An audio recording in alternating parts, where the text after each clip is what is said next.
welcome to yet another edition of E-Expressions. I have with me Debjani Ghosh, who's the president of NASSCOM, but not just that.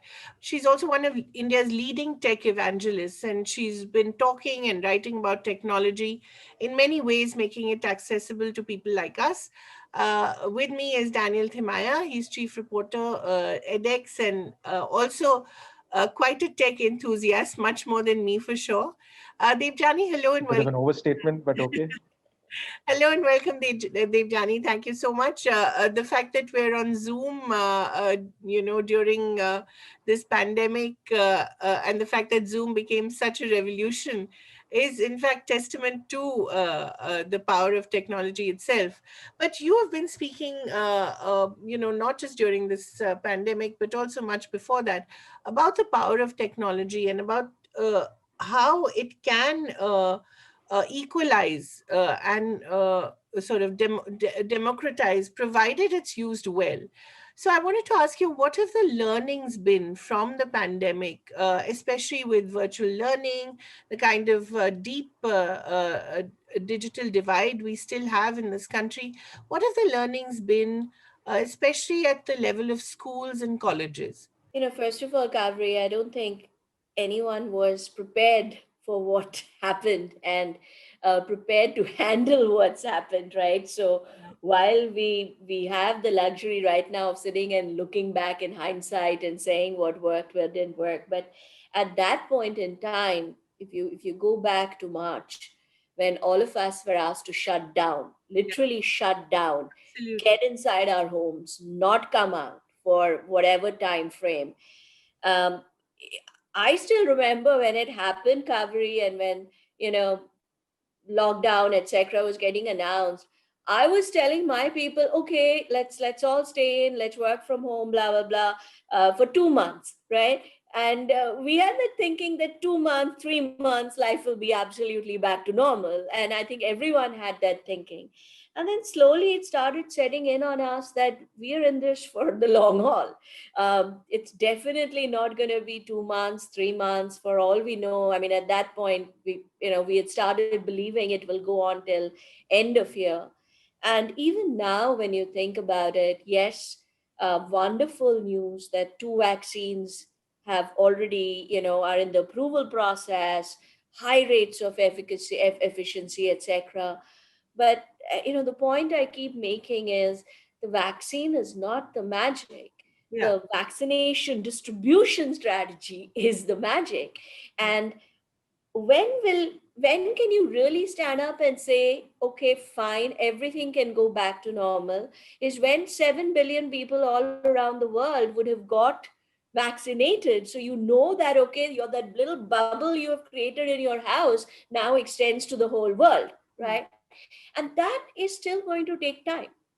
So whatever the next normal is, whether it is the old, whether it is a new future, I don't know, but whatever the next normal is, I think it's a little far away. We still have a while to get there. And I think for now we're going to largely live in a very hyper digital, and some people like to say contactless, some people like to say less contact. I honestly don't know what that means, but there's a huge debate on this, whether it's contactless or less contact. But frankly, it is going to be uh, much less contact than before, kind of a world. And in this kind of a scenario, if you want to continue with education, which is so critical in the child's development, upbringing, I think technology pretty much came in and saved the day in by at least of offering you the platform, right? Now, what we forget, Kaveri, is that technology is just a tool. A lot depends on how we humans will use the tool, That's right. right? Now, when we as parents or whatever go completely overboard and say, okay, because it's there, the child, teachers, parents, what, I'm not putting the blame on anyone's side, but I think overall, just assume that because technology is there, the child can go figure it out all and start learning, is when we get into a problem. I think what the pandemic has taught us is the world will be a technology plus human world. Yeah. There has to be a partnership between technology and human. Hmm. Each one will have a different role to play. Technology will have its role to play. Humans will also have their role to play to ensure the technology gets used right, be it for education, be it for health, be it for anything. And I think trying to understand the role of humans and what we have to do in this machine plus human world is where the challenge is, because it's going to require significant change in thinking, skilling, mindset, culture, beliefs, everything, in order for us to adapt to that world as parents, as teachers, or any other profession you're in, right? So what we have learned is, if we use technology, long answer, to what you asked, but in short, yes, technology can absolutely be used to bridge the gap that pandemic is creating, the physical gap that pandemic is creating. But the key question is, how does it get used? How do we as humans use it? And Debjani, the question added to this really is, you've also talked about technology creating job displacement rather than, job reduction, which again is a very interesting concept, because that means that there has to be a certain level of skilling and reskilling that goes on. So talk a little about that, because that again is perhaps one of the predominant fears about technology. Yeah, and I struggled with that because job displacements have happened and from the time of the first industrial revolution. Think about when steam engines came to Exactly. play, right? There were job displacements that happened even then. So this is not a new thing, right? Whenever there is a new invention that comes, which has a huge impact on our lives, like technology, it changes how we do certain things, changes how we work. And when it starts changing how we do things, whether it's how we learn, how we work, how we play, it it creates new opportunities, right? Now this is not a new concept. Let's go back 10 years, okay, just the last decade. Think of all the new jobs that got created.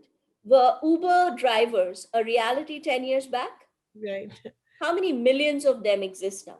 Mm.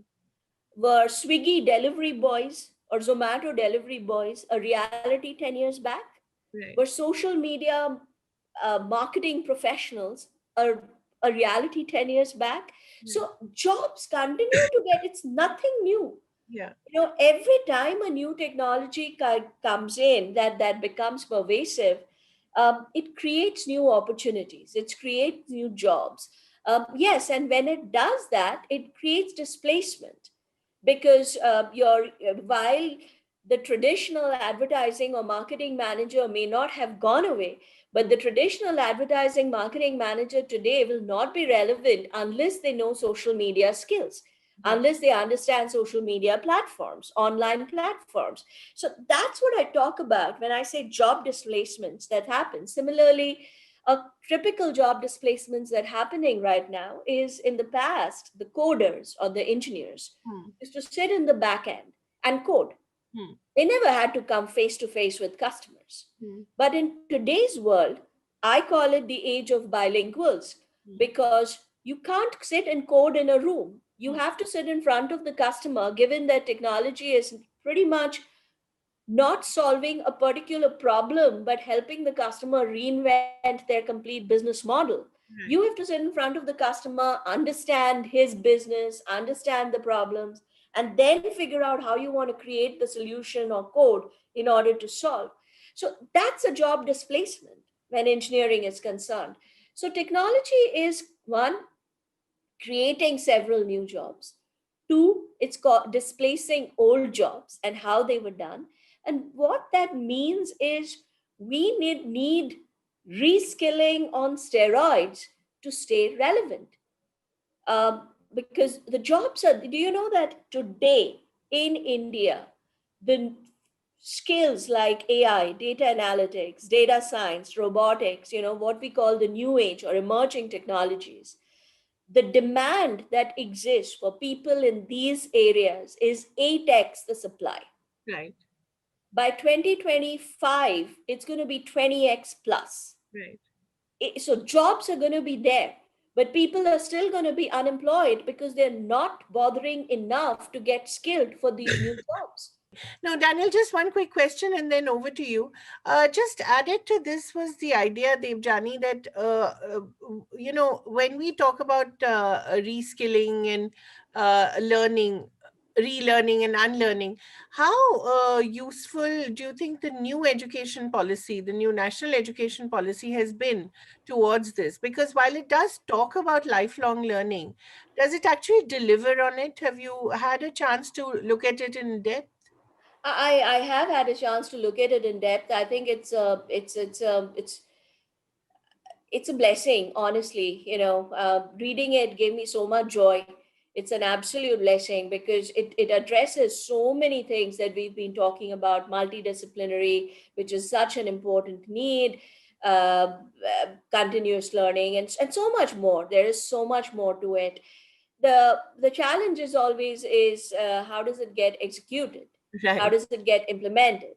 So as a policy, I think whoever and all the folks who worked on the policy have really done an outstanding job. I mean, 10 out of 10 to them. The question now is, how will it get implemented, and what changes are we going to see in schools and colleges as we drive that implementation, and more importantly, how quickly will it get implemented? I'm curious to, because we've been talking to, the people who actually drafted the policy, and they seem to have a bit of a longer outlay. They were talking about how it's going to take a good 2 to 3 years before, you even begin to see the effects of how the policy will shape education and the future of skilling as we know it. Uh, but, you mentioned that there's an 8x gap right now in emerging technologies, and that's going to go to 20x, you mentioned, in the next 5 years or so. uh, Currently, the way colleges and institutes and all of these edtech platforms out there, all of them are offering diplomas in AI, they're offering diplomas in IoT, ML, and all of these things, emerging technologies. Uh, do you honestly see this as something that is plugging that gap, or is at least helping mid-career professionals or early career professionals sort of move towards plugging that gap? And by this, what do you mean? The NEP? I mean, the NEP, I mean, it's obviously too early to talk about the effects of the Yeah. NEP. But I'm talking about how, for the last, say, 5 to 10 years, colleges and institutions have been talking about, Okay. we've, Okay. we've got these new programs, we've got external people coming on board, we have industry professionals. But do you see that as something that's actually helping to plug it at a rate that's fast enough? No, it's not. I think there are lots of parallel tracks that are going on today, and when in a situation like this, you can't go sequential, so you have to go parallel. So one of the things is the industry, especially the IT industry, has made reskilling the number one priority. So if you look at the numbers, both in terms of the dollars that's going into reskilling, and the numbers that are getting reskilled, it's substantial, it's huge, and it keeps increasing. Second, you're going to have, the universities are getting in the game now. You're seeing courses, etc., come up. But Daniel,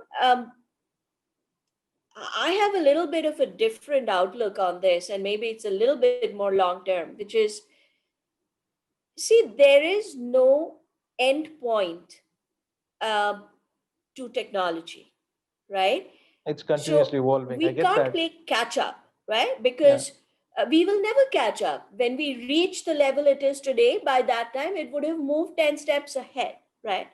So I think we need and that's why the NEP, or at least what I understood of the NEP, really excited me, because we need a fundamental change in our thinking of education. I mean, in my mind, education has to do two things.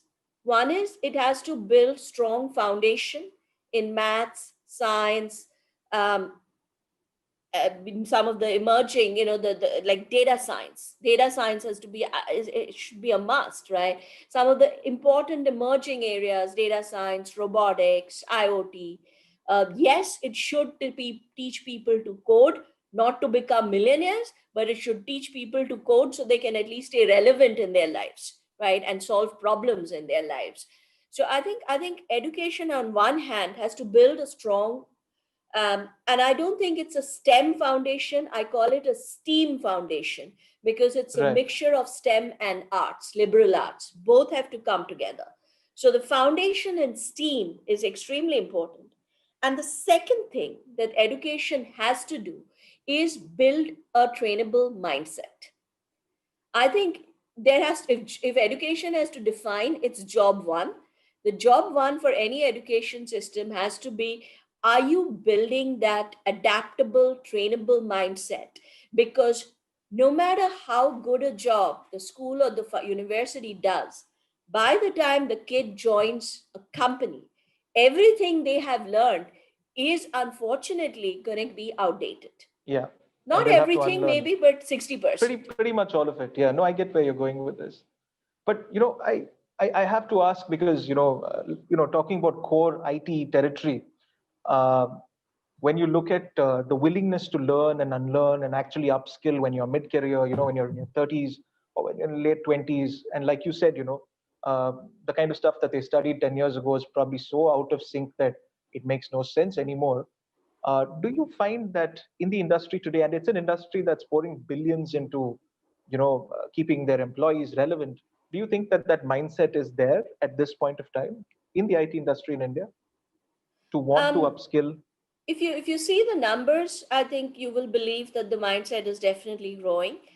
Um, it's not an easy change. I mean, go back to our education systems. Go back to the time we all graduated, etc. It's not an easy change, right? When you're growing up, you've always been taught that with school or college, your education ends. No one told you that with the end of school and college, the real education begins, right? So it's a big mindset change, right? Now, either you have to be tremendously lucky to have a teacher like I did, who makes you realize that the ability to learn is the biggest strength that you can have, and you can conquer any problem if you have the ability to learn and you have a strong foundation in the core subjects. um, so that is the role of education, the desired role of education. And I think as people more and more, there is a realization that is growing that it's not anymore whether I want to do this or not. The question to ask is, do I want to be employable? Do I want to have a job? Do I want to keep the job? If the answer to those is yes, then you don't have an option. So I think that realization is slowly beginning to set in. I'll give you one example. When the lockdown happened, NASCOM runs this platform, skilling platform, Future Skills, with the industry. When the Okay. pandemic happened, we have some fantastic courses on it. Really fantastic, because all our courses are created by industry, so they're exactly based on what industry needs. And we were working with ministry to open up the platform, which we've just done, by the way, a week back, to everybody, so everyone can come and benefit. But at that time, we were still working. And when the lockdown happened, we said, why don't we test it out? Let's take 3 or 4 of our best courses, make it completely free, and put it out there. See whether people are interested or not. We were blown away by the results. Absolutely blown away by the results. I mean, more than some 100,000 people participated. And whereas an average MOOC will have a single digit completion rate, Right. during the It's lockdown for usually these under courses, we had a 7%. high double digit completion rate, which was tremendously, Promising. Yeah. yeah, it was very positive. So yeah, I think it's changing, but it'll take some time. Okay. Debjani, I also wanted to ask about the gender gap here. Have we seen a deepening of the gender gap in the use of technology during the pandemic? There is this concern. Not in the use of technology. I don't think there is any gap in the use of technology. There are two problems here, right? One is, and this has got nothing to do with the pandemic, but every time we have prioritized who to skill, um, the unknown biases come into play. and usually it's the men who get pushed forward, saying you should be the first ones to get skilled. So one of the things we have been doing is making sure that leaders at least, I mean, holding up the mirror so they realize that they have these biases. And we started a program with a very my team came up with a very corny name, Women Wizards Rule Tech, W square RT. But guess what, it worked. I mean, the women loved it, right? I was just like, what the hell is this? But they loved it. So we came up with a program where we went to all companies to remind them the role of women in technology, Okay. and why it's important for them to front end the women for these trainings. And I was again overwhelmed by the response.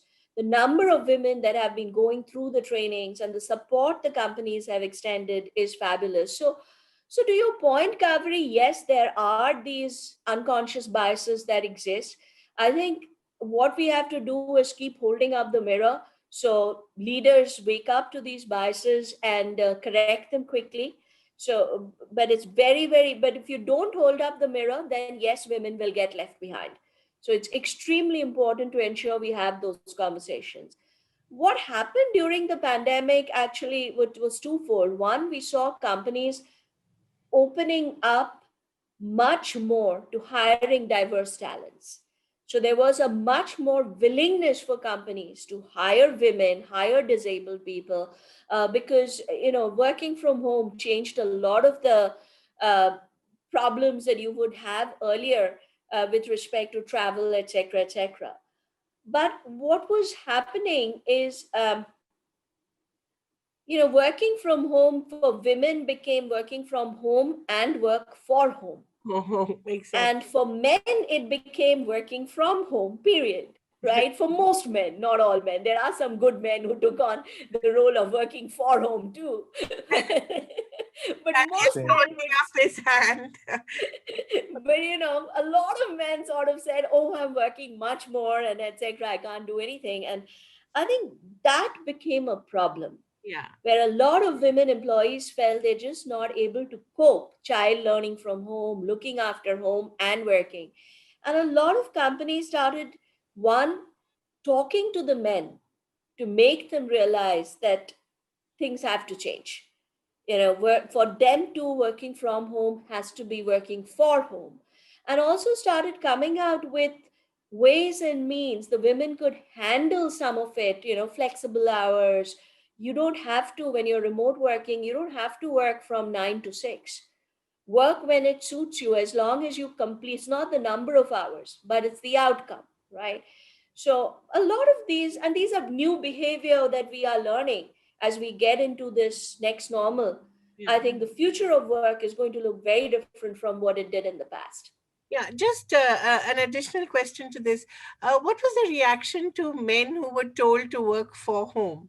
Were they receptive to it, or was Yeah, I think, again, I think what we are dealing with is our unconscious biases. We are not dealing with conscious biases, thankfully.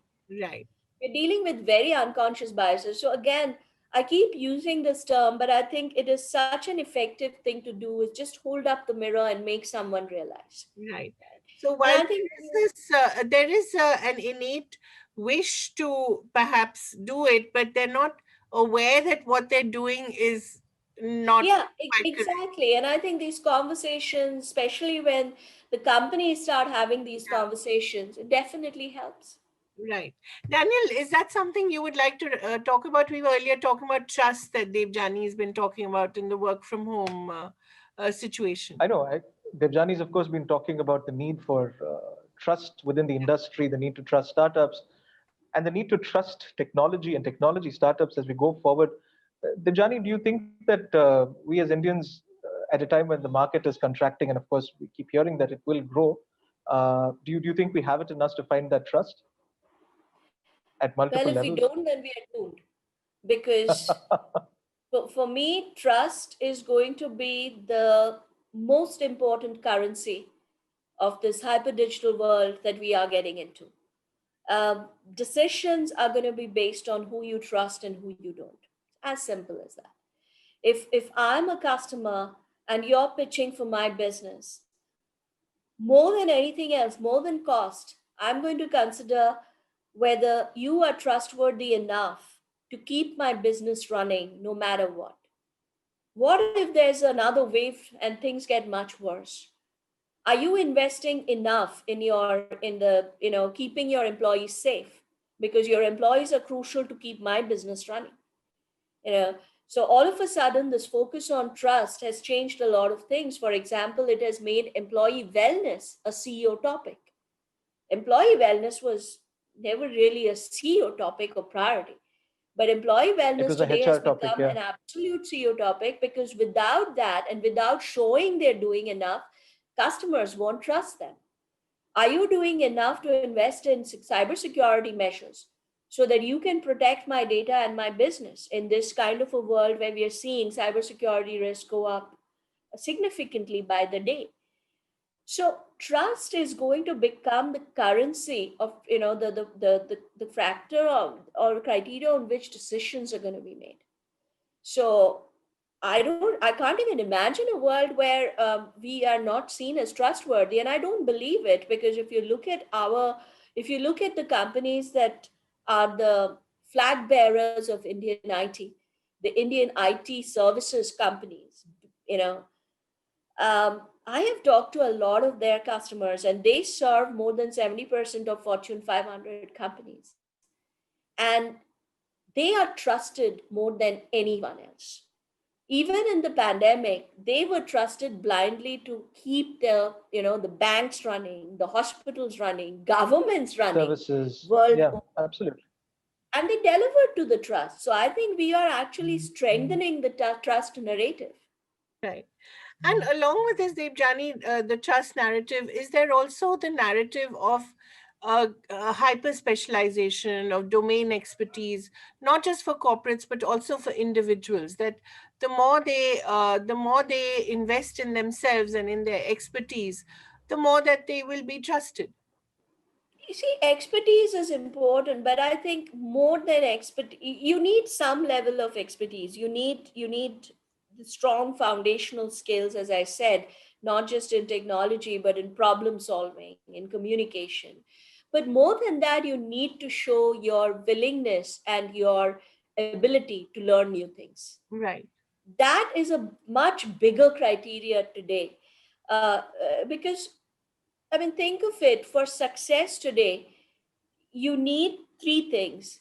You need strong foundation in technology. Hmm. You need strong foundation in what I call professional skills. Hmm. And then third, you need domain expertise. Right. It's going to be very difficult for anyone to build expertise in all three areas. You Yeah. have to show you can continuously learn, you can continuously improve, but yes, you need one grounding. You need to be an expert in something. Something. So I think this place is gonna evolve a bit more. But I think what's important is to show strong foundation, and that hunger, that passion, that willingness, and the ability to learn quickly is what's going to get employers interested.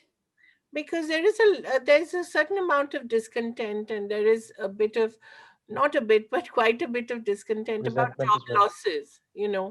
about people who've been retrenched, people who've had to be dismissed. There's a lot of discontent about that. So what is your advice to them out there? Is it the three things that you just talked about? Yeah, so again, it depends on which sectors you are in, right? As I said, um, see, there are three things that we know for sure about the future. Hmm. It is going to be hyper digital, Right. it is going to be largely contactless, Hmm. and it is going to be VUCA on steroids. We've been talking about VUCA, but what we have seen till now, the volatility that we were used to, was just a trailer. Mm-hmm. What we are seeing now in the last few months, I hope, is the real film. I hope this is not a second trailer and there's something worse to come. But is the reality. And what we do know is that the world is going to be very, very volatile, right? Now, again, it depends on which sector you're in, because a lot of the physical, I'll give you an example. I was just before this speaking to at an SME event where a lot of SMEs were saying how businesses have stopped. They've lost businesses. Now, we've actually done the research. Now, while traditional physical businesses, manufacturing, travel, retail, there's been a loss of anything between 10 to 40% revenue in the physical sectors. SMEs who have been able to pivot and move to more virtual businesses, e-health, e-education, e-games, e-whatever, whatever, whatever, have actually now at a phase where they're beginning to show that they will end the year anything between 10 to 20% growth. Okay? That's promising. So the world is changing. Now you can sit back and said, this is how I did it in the past. And it is not relevant anymore. But I don't want to change. I will keep crying because it's not relevant anymore and life is unfair. Yes, life is unfair. Life is unfair for everyone, right? But I think we have a choice here because the writing's on the wall. You know, we know what's going to happen. So we have a choice whether we want to change or we don't want to change. And that's a choice we have to exercise. Yeah. But I was meaning to ask you two very small things before we wrap up. One is, there was a very interesting study that NASCOM had done on OTTs and the growth that we all foresee in the next, was it 2023, if I'm not mistaken? Which growth? The growth, OTTs, OTT platforms, Oh, and the OTT kind of growth. platform. Yes, yes, yes. Yeah, I yeah. actually have not read up on that study as yet, but yes, I believe that study is out. 2023 is 5 billion is what they're looking at, and that's hugely emergent. But I think what's been even bigger during this pandemic is, of course, the way edtech platforms have grown. I mean, the kind of numbers, first they said EdTech, 20x, health then tech, all the tech they said platforms have grown. they said 20x, they said 40x, and now I Yeah. don't know. I think we've run out of numbers even. Uh, where do you see it in, say, 10 years as far as the Indian market is concerned? I mean, what do you foresee for the future of Indian edtech?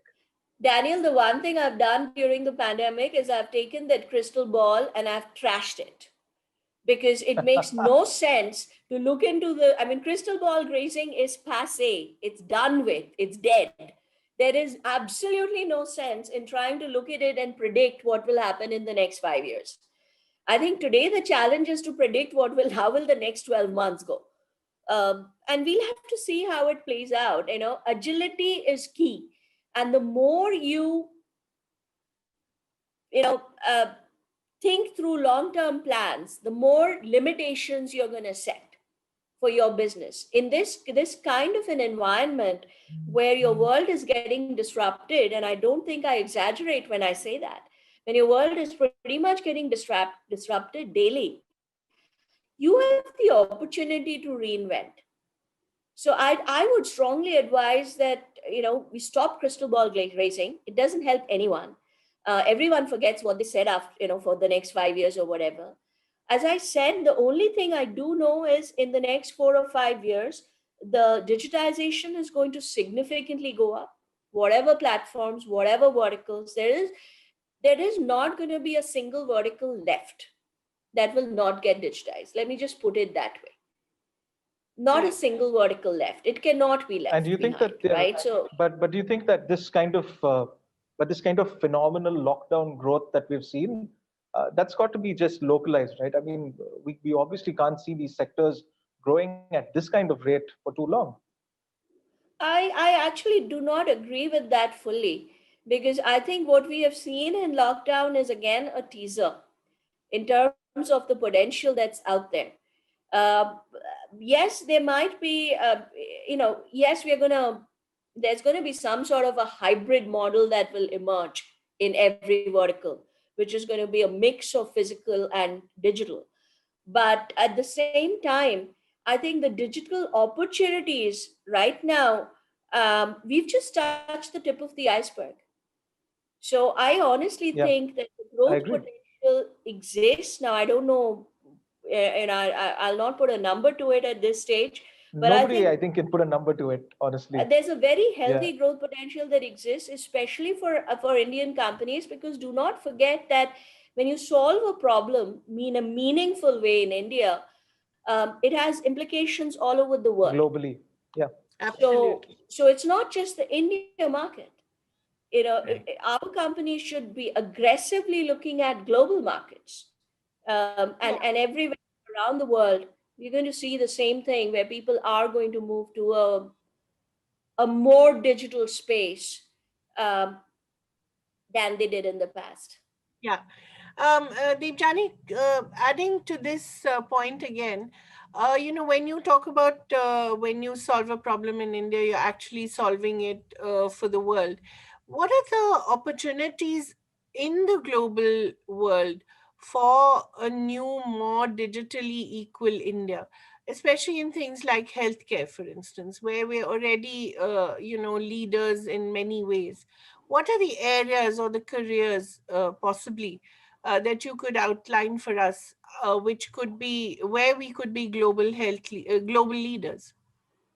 So I think I'm very strong advocate of this one, but I think India's biggest opportunity lies in developing the talent for the future. We have to be the global leaders when it comes to developing the digital talent that the world will need. Just as, if you remember, when a few years back, when the startup ecosystem was just beginning to take shape, Israel stood up and said, we are going to become the startup nation of the world. Right, I think right. that's this it. is India's moment to stand up and say, we are going to become the talent nation of the world. Hmm. So, first and foremost, I think talent has to become the biggest competitive advantage the country has, because in the future, businesses will go where talent is.